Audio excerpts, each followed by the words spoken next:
ಇವತ್ತು ನಾನು ನಿಮಗೆ ಪಲ್ಯದ ಪುಡಿ ಹೇಗೆ ಮಾಡ್ಕೊಳ್ಳೋದು ಅಂತ ತೋರಿಸ್ಕೊಡ್ತೀನಿ.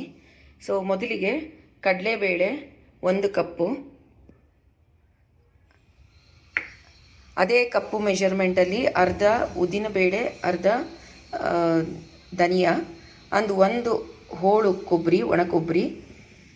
ಇಲ್ಲಿ ಮಸಾಲ ಐಟಮ್ಸು ಚಕ್ಕೆ, ಲವಂಗ, ಆಮೇಲೆ ಒಂದು ಏಲಕ್ಕಿ, ಆಮೇಲೆ ಇಲ್ಲಿ ಒಣಮೆಣಸಿನಕಾಯಿ 2 ಹಿಡಿಯಷ್ಟು, ಒಂದು ಬ್ಯಾಡಿಗೆ ಮೆಣಸಿನ್ಕಾಯಿ, ಒಂದು ಗುಂಟೂರು ಮೆಣಸಿನ್ಕಾಯಿ, ಒಂದು ಖಾರ ಬರುತ್ತೆ, ಇನ್ನೊಂದು ಕಲರ್ ಕೊಡುತ್ತೆ. ಸೊ ಇವೆಲ್ಲನೂ ರೆಡಿ ಮಾಡಿಕೊಂಡು ಒಂದೊಂದೇ ಸಣ್ಣದಕ್ಕೆ ಹುರ್ಕೊಳ್ತಾ ಹೋಗಬೇಕು.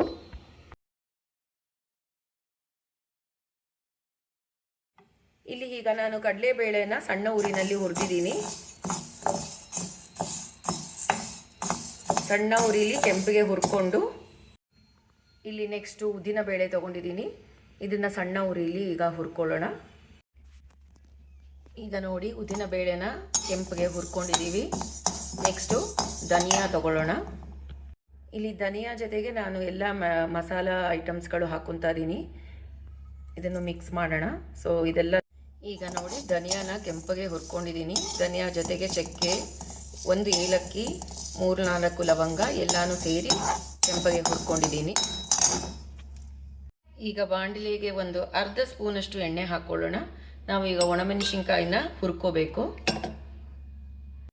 ಇಲ್ಲಿ ನಾನು 2 ಹಿಡಿ ಒಣಮೆಣಸಿನ್ಕಾಯಿ ತೊಗೊಂಡಿದ್ದೀನಿ. ಅದರಲ್ಲಿ 2 ಥರ ಇದೆ, ಅರ್ಧ ಬ್ಯಾಡಿಗೆ, ಅರ್ಧ ಗುಂಟೂರು.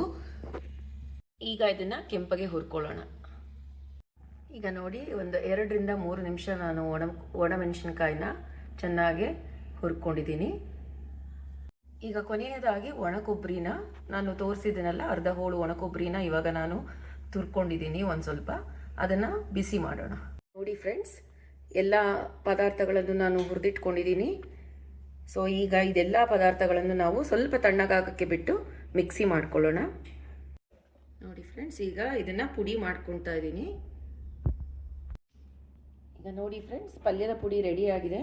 ಸ್ವಲ್ಪ ತರಿ ಮಾಡ್ಕೋಬೇಕು, ಆಗ ಪಲ್ಯಕ್ಕೆ ಹಾಕಿದಾಗ ಟೇಸ್ಟ್ ಇನ್ನೂ ಚೆನ್ನಾಗಿರುತ್ತೆ. ಸೊ ಇದು ಪಲ್ಯದ ಪುಡಿ.